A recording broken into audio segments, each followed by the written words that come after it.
తెలంగాణలో గత కొద్ది రోజులుగా మారుమోగుతున్నటువంటి పేరు హైడ్రా. ఏదైతే Hyderabad disaster response and assets monitoring and production అని ఒక సంస్థను ఏర్పాటు చేశారు హైడ్రా. సో ఇప్పుడు రాజకీయ నేతల గుండెల్లో కానివ్వండి, సినీ ప్రముఖుల గుండెల్లో కానివ్వండి, లేదా వ్యాపారవేత్తల్లో కానివ్వండి, అందరి గుండెల్లో కూడా రైళ్లు పరిగెట్టిస్తున్నటువంటిది హైడ్రా. సో తెలంగాణలో అక్రమ కట్టడాల కూల్చివేతకు రేవంత్ రెడ్డి సర్కారు ఏర్పాటు చేసినటువంటి ఈ హైడ్రా సో ఫ్రీగా అంటే స్వేచ్ఛగా దీన్ని వదిలేయటంతో వాళ్ళు వీళ్ళు పెద్దవాళ్ళు చిన్నవాళ్ళు అనే సంబంధం లేకుండా అక్రమ నిర్మాణాలన్నీ కూడా కూలగొట్టుకుంటూ వస్తుంది. సో ఇప్పుడు హైడ్రా తరహాలో ఏపీలో కూడా ఏర్పాటు చేయబోతున్నారా అంటే ఎస్ అవుననే సమాధానం వస్తుంది. స్వయంగా మున్సిపల్ శాఖ మంత్రిగా ఉన్నటువంటి నారాయణ నిన్న మాట్లాడుతూ అవసరమైతే ఏపీలో కూడా హైడ్రా తరహాలో ఒక వ్యవస్థనైతే ఏర్పాటు చేస్తాం, ఖచ్చితంగా అక్రమ నిర్మాణాల పట్ల ఉక్కుపాదం మోపుతాం. దాదాపుగా 123 మున్సిపాలిటీలకు సంబంధించినటువంటి ఏదైతే ఉన్నాయో అనేక చోట్ల అక్రమాలు జరిగాయి. గత వైసీపీ ప్రభుత్వంలో ప్రధానంగా ఈ ప్రభుత్వ ల్యాండ్స్ అన్నీ కూడా ఆక్రమించుకోబడ్డాయి. అందులో ఈ అక్రమాలన్నీ కూడా కూల్చివేయాలంటే ఖచ్చితంగా ఒక ప్రత్యేక వ్యవస్థ కావాలి. అయితే నారాయణ ఒక మాట చెప్పారు, స్వచ్ఛందంగా ఎవరైతే ఆక్రమించుకున్నారో వాళ్ళందరూ వదిలేయండి. సో ప్రభుత్వమే చర్యలు తీసుకోవాల్సి వస్తే మాత్రం కఠిన చర్యలు తీసుకుంటాం. కాబట్టి దీని మీద ఎవరైతే ఆక్రమించుకున్నారో వాళ్ళందరూ కూడా ఒకసారి మీరే పునరాలోచించుకోవాలి. అలాగే కొంతమంది బిల్డింగ్స్ కట్టేశారు, సో పెద్ద పెద్ద భవంతులు కట్టేశారు. ఇప్పటికీ కొన్ని ఏమో కన్స్ట్రక్షన్లో ఉన్నాయి, కొన్ని దాదాపుగా పూర్తయిపోయినాయి. సో బిల్డింగ్ కట్టేశాం కాబట్టి మమ్మల్ని ఏమి చేయలేరు, మేము లీగల్గా రక్షణ పొందుతామని ఎవరైనా అనుకోవచ్చు. బట్ మీరు బిల్డింగులు కట్టినా అక్కడ ఏం కట్టినా కానీ మీరు ఆక్రమించుకున్న స్థలంలో కట్టినట్టయితే నిర్దాక్షిణ్యంగా కూల్చివేస్తాం, అందులో ఎటువంటి సందేహం లేదు. దానికోసమే ఏపీలో కూడా హైడ్రా తరహా ఒక సంస్థను ఏర్పాటు చేసి దాని ద్వారా ఈ అక్రమ నిర్మాణాన్ని కూడా కూల్చివేస్తామని చెప్పి నేను నారాయణ చెప్పడం జరిగింది. దీంతో నిజంగానే ఏపీలో కూడా హైడ్రా తరహా ఒక వ్యవస్థ వస్తే, ఏపీలో కూడా హైడ్రాను ఏర్పాటు చేస్తే ముఖ్యంగా వైసీపీ నేతలు కబ్జాలు చేసినటువంటి స్థలాలు మొత్తం కూడా స్వాధీనం చేసుకునే అవకాశం ఉంటుంది. ముఖ్యంగా జగన్మోహన్ రెడ్డి పాలన 5 ఏళ్ల పాలనలో విశాఖ దగ్గర మొదలు పెడితే ఈ మొత్తం ఆ చివరి నుంచి ఈ చివరి వరకు కూడా పూర్తిగా ఆక్రమణకు గురయ్యాయి. ముఖ్యంగా విశాఖ చాలా ఆక్రమించుకోబడింది. సో స్వయంగా అనేక మంది బాధితులు ఈరోజు రాష్ట్రంలో ప్రధానంగా 10 ఫిర్యాదులు వస్తే అందులో 5 ఫిర్యాదులు వైసీపీ నేతల ఆక్రమణల గురించి వస్తున్నాయి. ముఖ్యమంత్రి చంద్రబాబు గారు ఆశ్చర్యం వ్యక్తం చేశారు. పెద్దిరెడ్డి రామచంద్రారెడ్డి మీద ఎవరైనా ఫిర్యాదు ఇస్తారా అంటే 2500 మంది ఫిర్యాదులు ఇచ్చారు. పెద్దిరెడ్డి మీద కానివ్వండి, పెద్దిరెడ్డి అనుచరుల మీద కానివ్వండి. సో ఈ స్థాయిలో భూములు కానివ్వండి లేదా ఇతర ఆస్తులు కానివ్వండి ఆక్రమించుకోవటం వల్ల ప్రజలు ప్రధానంగా మన వైసీపీని పూర్తిగా తిరస్కరించారు. కాబట్టి ఆ భూములు తిరిగి ప్రభుత్వాన్ని అయితే స్వాధీనం చేసుకోవాలి. ఒకవేళ పేద ప్రజలమైనా కానీ వాటిని ఖాళీ చేయించి వాళ్ళకి అప్పచెప్పాలి. అది వేరొక వ్యక్తిని భూమిని స్వాధీనం చేయించుకున్నా దాన్ని ఖచ్చితంగా ఖాళీ చేయించాల్సిన బాధ్యత రాష్ట్ర ప్రభుత్వం ఉంది. చంద్రబాబు గారు దీనికోసం అనగానే సత్యప్రసాద్కి ఇప్పటికే ఆదేశాలు కూడా ఇవ్వడం జరిగింది, రెవెన్యూ శాఖ మంత్రికి. దీనికోసం అవసరమైతే ఒక ప్రత్యేక వ్యవస్థను ఏర్పాటు చేసి ఒక ఐఏఎస్ స్థాయి అధికారిని దీనికి నియమించి దీని మీద ప్రత్యేక పర్యవేక్షణ జరగాలి. ఈ ఆక్రమణలకు సంబంధించి వచ్చినటువంటి కంప్లైంట్స్ అన్నీ కూడా పూర్తి స్థాయిలో పరిష్కరించి ప్రజలకు భరోసా ఇవ్వాలి. అది కూడా మొదటి 6 నెలల్లోనే దాదాపుగా సమస్యను పరిష్కరించాలని చెప్పి చంద్రబాబు గారు కూడా ఇప్పటికే ఆదేశించిన నేపథ్యంలో ఇదే సమయంలో నారాయణ గారు కూడా అవసరమైతే హైడ్రాని ఏర్పాటు చేస్తామని చెప్పడంతో వైసీపీ నేతల వెన్నులో ఒక్కసారిగా వణుకు మొదలైంది. మనకు అక్రమ కట్టడాలంటే ఈ నూతన కూటమి ప్రభుత్వం వచ్చిన వెంటనే జగన్మోహన్ రెడ్డికి చెందినటువంటి వైసీపీ బిల్డింగ్ని అయితే కూల్చివేయడం మనం చూసాం. మంగళగిరిలో తాడేపల్లి దగ్గర మొత్తానికి వైసీపీ బిల్డింగ్ని అయితే కూల్చేశారు. ఎందుకని? అనుమతులు లేకుండా అక్రమంగా నిర్మిస్తున్నారు కాబట్టి ప్రభుత్వం కూల్చేసింది. సో అలాగే ఇతర జిల్లాల్లో దాదాపుగా 26 జిల్లాల్లో కూడా నిర్మిస్తున్నటువంటి భవనాలన్నీ కూడా ప్రభుత్వ భూమిని వాళ్ళు కబ్జా చేసి కట్టారు అనేది ప్రధానంగా ఇప్పుడు కూటమి ప్రభుత్వం చేస్తున్న ఆరోపణ. దీనికి సంబంధించి అన్నిటికీ కూడా నోటీసులు ఇచ్చారు. సరే, విషయం అయితే ప్రస్తుతానికి కోర్టులో ఉందనుకోండి, అది వేరే విషయం. సో అంటే వైసీపీనే 26 బిల్డింగ్స్ని ఆక్రమించి కట్టుకుంది. వాస్తవానికి ఏంటంటే మేము లీజుకు తీసుకున్నామని చెప్తున్నారు. లీజు కూడా ఏంటి, రూపాయి లీజు, 2 రూపాయల లీజు చొప్పున తీసుకుని రాష్ట్ర ఖజానాకు నష్టం కలిగించారు. గతంలో చంద్రబాబు గారి మీద కేసు పెట్టలేదా ఈ ఉచితంగా పేద ప్రజలకు ఇసుక ఇవ్వటం వల్ల రాష్ట్ర ఖజానాకు నష్టం వచ్చిందని? మరి ఇప్పుడు మీరు లీజు రూపాయికి 2 రూపాయలకి లీజు తీసుకుంటే మరి రాష్ట్ర ఖజానాకు నష్టం రాదా? వందల కోట్ల వేల కోట్ల విలువైన భూములు, సిటీ నడిబొడ్డున ఉన్నటువంటి భూములను ఆక్రమించుకుని ఈవెన్ ఆర్టీసీ భూములను కూడా కొన్ని ప్రాంతాల్లో ఆక్రమించుకున్నారు. సో అప్పుడు ఆర్టీసీ ఎండీ నాడు అడ్డం తిరిగే ప్రయత్నం చేస్తే ఆయన్నే బెదిరించారు. సో అలాంటి పరిస్థితులు ప్రస్తుతం రాష్ట్రంలో ఉన్నాయి. కాబట్టి వైసీపీ అక్రమాలన్నీ కూడా బుట్టదాఖలు అవుతున్నాయి.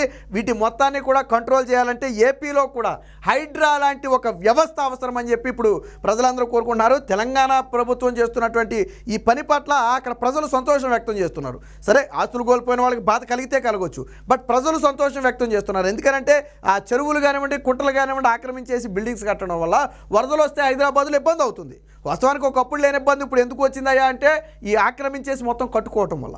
సో దీనికి ఇప్పుడు ఏదో ఓవైసీకి చెందినటువంటి ఉమెన్ కాలేజ్ ఒకటి ఉందంటున్నారు, ఆల్రెడీ నాగార్జునకి చెందినటువంటి కన్వెన్షన్ గురి చేశారు, అలాగే మల్లారెడ్డికి చెందినటువంటి కొన్ని అక్రమాలు ఉన్నాయంటున్నారు, అలాగే పల్లా రాజేశ్వర రెడ్డికి చెందినటువంటి అక్రమాలు కొన్ని ఉన్నాయంటున్నారు. సో ఎవరైనా కానివ్వండి, అటుపక్క ఉన్నటువంటి వ్యక్తి ఎంత పెద్ద వ్యక్తి అయినా కానివ్వండి, బట్ ఆక్రమించుకుంటే మేము కూల్చేస్తాం. ఇది హైడ్రా చెప్తున్నటువంటి మాట, హైడ్రా ఎండీగా ఉన్నటువంటి రంగనాథ్ చెప్తున్నటువంటి మాట. సో ఇలాంటి వ్యవస్థే ఖచ్చితంగా ఆంధ్రప్రదేశ్లో కూడా అవసరం. వైసీపీ 5 ఏళ్ల పాటు ఏదైతే ఆక్రమించుకుని నిర్మించిన కట్టడాలు ఉన్నాయో వాటిని కూల్చకపోతే భవిష్యత్తులో కూడా రాష్ట్రంలో ఇబ్బందికర పరిస్థితులు వస్తాయి. సో దీనికి సంబంధించి నిన్న మున్సిపల్ శాఖ మంత్రి మాట్లాడినటువంటి మాటలు ఉన్నాయి, ఒకసారి చూద్దాం. సో అక్రమ నిర్మాణాలు కూల్చివేస్తాం, మున్సిపల్ స్థలాలను పరిరక్షిస్తాం, హైడ్రా తరహా సంస్థను ఇక్కడ కూడా ఏర్పాటు చేస్తాం. సో స్వయంగా ఈ మాట నిన్న నారాయణ చెప్పారు. ఎందుకని ఈ హైడ్రా పేరు చెప్పాల్సి వచ్చిందంటే తెలంగాణలో అక్రమ స్థలాలను కానివ్వండి, అక్రమ నిర్మాణాలను కానివ్వండి, వాటన్నిటినీ కూడా తిరిగి స్వాధీనం చేసుకునే ఆ కార్యక్రమం చేపట్టిందే హైడ్రా. సో ఆంధ్రప్రదేశ్లో కూడా దీని అవసరం ఉంది.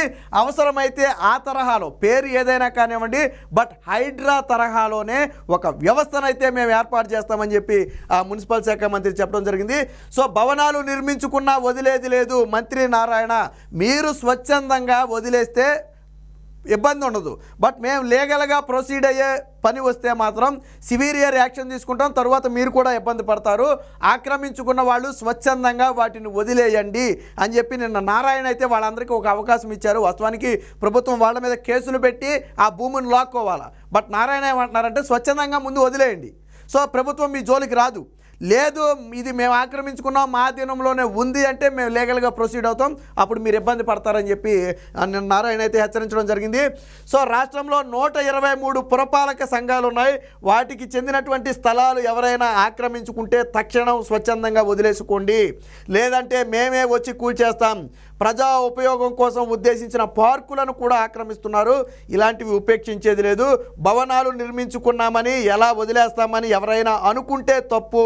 అవసరం అనుకుంటే హైదరాబాద్ మాదిరిగానే ఏపీలో కూడా హైడ్రా తరహా ఒక సంస్థను ఏర్పాటు చేసి చర్యలు చేపడతామని చెప్పి చెప్పడం జరిగింది. సో నిన్న విశాఖపట్నం వెళ్ళిన సందర్భంగా ఆయన ఈ వ్యాఖ్యలు అయితే చేయడం జరిగింది. నేను ముందే చెప్పా, ఎప్పుడైతే విశాఖ రాజధాని అని జగన్మోహన్ రెడ్డి అన్నాడో, అంటే 3 రాజధానులు అన్నప్పటికీ కూడా అంతిమంగా వాళ్ళు చెప్పేది విశాఖే రాజధాని అన్నాడో, దాంతో విశాఖలో కబ్జాలు ఎక్కువ పెరిగిపోయాయి. ముఖ్యంగా విజయసాయి రెడ్డి దగ్గర కానివ్వండి, ఎంవివి సత్యనారాయణ కానివ్వండి, ఇతర వైసీపీ నేతలు ఎవరైతే ఉన్నారో ధర్మాన కానివ్వండి, వీళ్ళంతా కూడా ప్రధానంగా విశాఖ మీద దృష్టి పెట్టారు.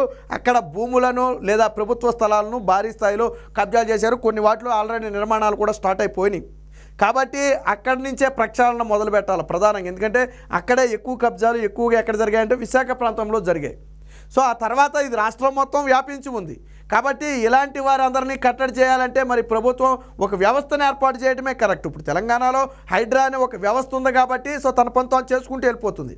దానికి ఎవరు అడ్డు అదుపు చెప్పే అవకాశం లేదు, వాళ్ళు ఒకరి కింద పనిచేయాల్సిన అవసరం అంతకంటే లేదు. అలాగే ఏపీలో కూడా హైడ్రా తరహా ఒక వ్యవస్థను ఏర్పాటు చేస్తే అక్రమ నిర్మాణాలకు సంబంధించి ఒక లిస్ట్ ఇస్తే వాళ్ళ పని వాళ్ళు చేసుకుంటూ వెళ్ళిపోతారు. వాళ్ళు ఒకరికి లొంగాల్సిన పని లేదు, ఒకరికి జడవలసిన పని అసలే లేదు.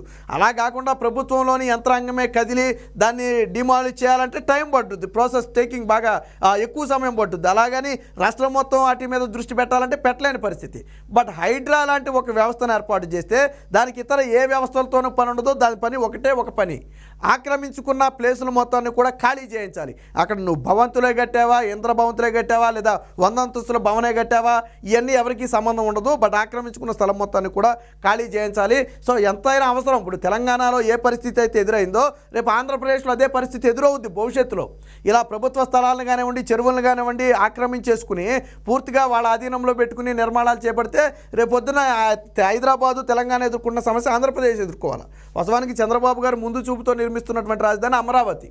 సో కాబట్టి అలాంటి ప్రాంతంలో కూడా అనేక చోట్ల అక్రమాలు జరిగాయి ఇప్పుడు. సో దాని మీద కూడా చంద్రబాబు గారు పూర్తి స్థాయి విచారణ చేపట్టారు. ఇది కేవలం మున్సిపల్ శాఖకే చెందుతుందంటే అలా కాదు. రాష్ట్రంలో ఎక్కడ అక్రమాలు నిర్మించుకున్నా హైడ్రా వ్యవస్థ ఏర్పడితే అన్నిటికీ పనిచేస్తుంది. ఇది కేవలం ఈ శాఖలో మాత్రమే పనిచేస్తుంది, ఈ శాఖకు చెందిన ఆస్తులు మాత్రమే కాపాడుతుందని ఏముండదు.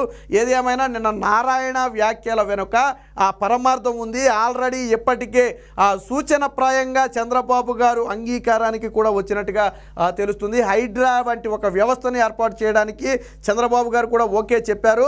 చెప్పిన నేపథ్యంలోనే ఇప్పుడు నారాయణ గారి నోటి నుంచి ఆ మాట అయితే వచ్చింది అనేది ఇప్పుడు ప్రధానంగా రాజకీయ నేతల విశ్లేషణగా ఉంది. ఏది ఏమైనా ఆంధ్రప్రదేశ్లో కూడా ఇలాంటి ఒక వ్యవస్థ వస్తే ఖచ్చితంగా మేలు జరుగుతుంది.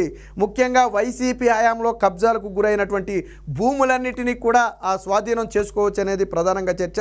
తెలంగాణలో ఏదైతే హైడ్రా చేస్తున్నటువంటి పనులను ప్రజలు ఆదరించారో ఖచ్చితంగా ఆంధ్రప్రదేశ్లో కూడా అదే విధంగా అక్రమాలు కూల్చివేస్తే ఎవరు కాదనరు. ఇప్పుడు వాస్తవానికి నిజంగా సొంత స్థలం అయి ఉండి వాళ్ళ జోలికి వెళ్తే ఇబ్బంది పడాలి. అలా కాకుండా ప్రభుత్వ భవనాలు ఆక్రమించుకుంటే ఏ ప్రజలు మాత్రం దాన్ని సపోర్ట్ చేస్తారు? ఆ ప్రభుత్వ భవనం ఆక్రమించుకునేవాడిని అంటారా? అనరు. ఖచ్చితంగా ప్రభుత్వ భవనం వాళ్ళు ఎవరైనా ఆక్రమించుకోవడానికి అంటారు. సో కాబట్టి హైడ్రా లాంటి ఒక వ్యవస్థను ఏర్పాటు చేస్తే ఖచ్చితంగా ఆంధ్రప్రదేశ్ ప్రజల మన్ననలు కూడా పొందుతుందని చెప్పి చాలామంది భావిస్తున్నారు.